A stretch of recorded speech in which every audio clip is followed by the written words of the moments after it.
जुन्या काळी भातुकली खेळायची जी परंपरा होती ती आमच्या गल्लीने देखील पुढे चालू ठेवली आहे. या बहाण्याने सर्वजण एकत्र येतात आणि एकमेकांसोबत आनंद साजरा करण्यासाठी हा कार्यक्रम आम्ही आयोजित करतो. आमच्या गल्लीतली मंडळी थोडी जास्तीच हौशी असल्यामुळे यावेळी हा कार्यक्रम आम्ही 3 दिवस साजरा करण्याचा ठरवला.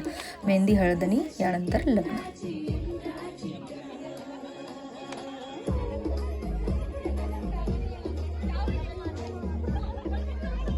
हा आमचा मेहंदीचा कार्यक्रम. सगळ्यांनी हिरवा रंग परिधान करून आपापल्या हातावर मेहंदी काढली. थोड्या वेळापुरती भेटून करंजकर काकूकडे सजावट करून हा आनंद साजरा केला. तसेच दुसऱ्या दिवशी आम्ही हळदीला भेटलो. प्रत्येकाने पिवळा रंग परिधान केला होता. अश्विनी म्हणाली की प्रत्येकाला गालाला हळद लावायची आणि व्हिडिओ काढायचा, म्हणून तसे केले. कोणी मुलाची मोठी आई, तर कोणी मावशी, तर मामी, असं स्वतःला म्हणून आम्ही सगळ्यांनी मज्जा केली. त्यानंतर थोड्या रील्स काढल्या. मी राहिली आणि रील नाही काढल्या विषयच नाही. माझ्या रील तुम्ही शॉर्टला बघूच शकता.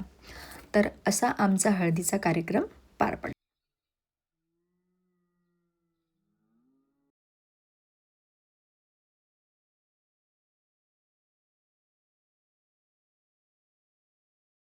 मग आला लग्नाचा 3रा दिवस. या सर्व नवरदेवाकडल्या सुना आणि हा नवरदेव परिवार जरा मोठाच होता नवरीपेक्षा. मग हा आमचा नवरदेव. बँडवाले आले. वाजत वाजत आम्ही वरात घेऊन सर्वप्रथम आम्ही गणपतीच्या मंदिरात गेलो आणि पूजा केली. तिथून मग आमच्या बाया नाचत गाचत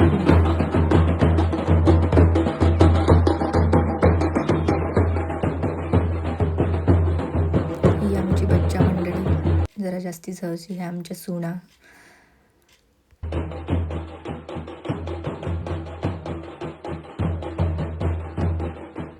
सुना तर सुना, पण आमच्या काकू लोक पण काही कमी नव्हत्या. या आमच्या दाभेकर काकू आणि भुरे काकू त्या म्हणाल्या की ढोल पाहिजेच.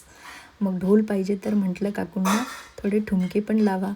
तर या अशा आमच्या काकू तालावर नाचल्या.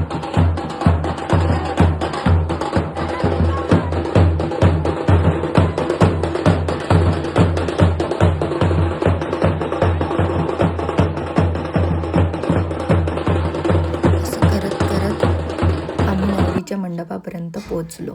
तिथे हा माहेरकडी मंडळ स्वागतासाठी सज्ज होती. अश्विनीने वरातील नाचायला मिळालं नाही म्हणून ती जागेवरच ठुमके लावत होती. मग नवरदेव आला, त्याची आरती केली आणि नवरीवाल्यांनी एंट्री डान्स केला.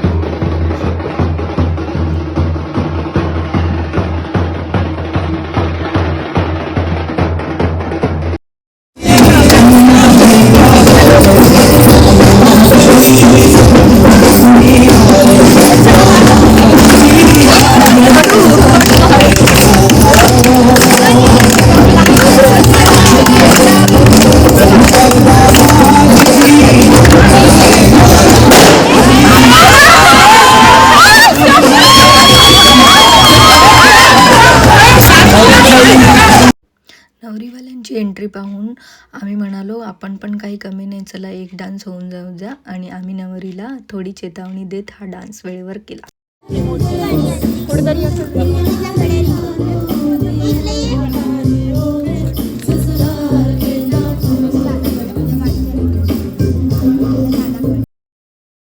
नवरीची देखील एंट्री झाली पण ती मला कॅप्चर करता आली नाही. त्यानंतर लग्न लागला.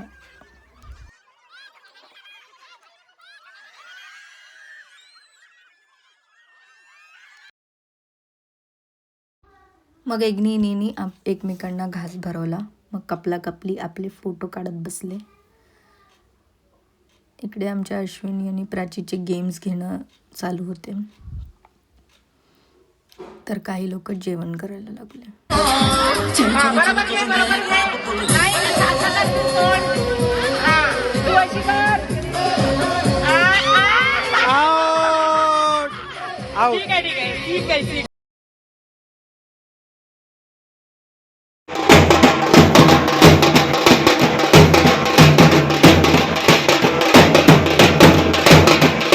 ही आमची मोठ्या निळ्या आणि लाल काठाची साडी. आणि अशा प्रकारे आमचा कार्यक्रम पार. आमच्या सोसायटीचे असेच अनेक कार्यक्रम बघण्यासाठी आम्हाला लाईक आणि सबस्क्राईब जरूर करा. थँक्यू.